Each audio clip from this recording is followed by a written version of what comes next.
vaan, onko sulla joku diagnoosi?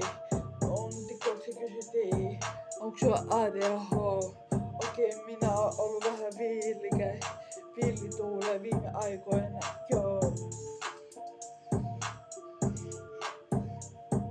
Vaikka mun diagnoosi ei oo mikään ADHD, mutta mä oon välillä vilkas, silmitä ja villi. Mutta mulla on epilepsia ja keskivaikea keskivamma.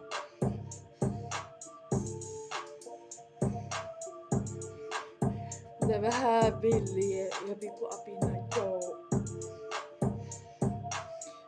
Joo, mä.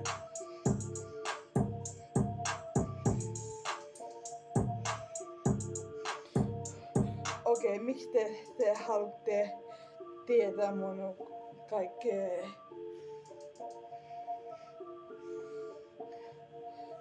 Okei, miksi te haluatte tietää mun diagnoosi kaikkea? Miksi te kysytte kaikkea? Okei, mitä te kysytte kaikkea? En hakenut henkilökohtauksia ja kaikkea.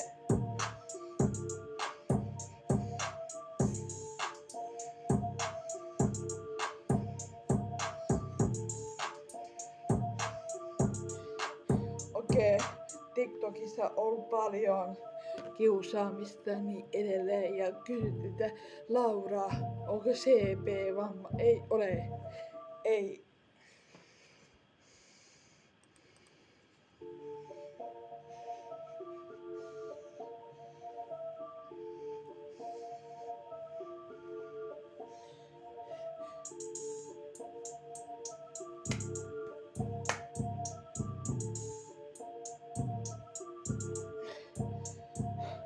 Okei, kaikki kysyy, onko CP-vamma, onko lapsen tasolla, en ole lapsen 9V. Okei, voin myöntää, että lapsen tasolla tai pienen tasolla, joo. Tai älkää kyselekö tyhmiä kysymyksiä niin edelleen, joo. Okei, tullut vähän seksuaalista häiritä ja tyhmiä kommentteja tonne TikTokiin, joo. Miksi kysytte, onko mun ADHDta ja niin edelleen, pupau.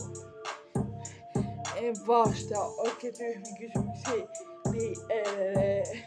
Voin myöntää, että on vähän villi, joo, sielultani, olen itsekin taiteilija.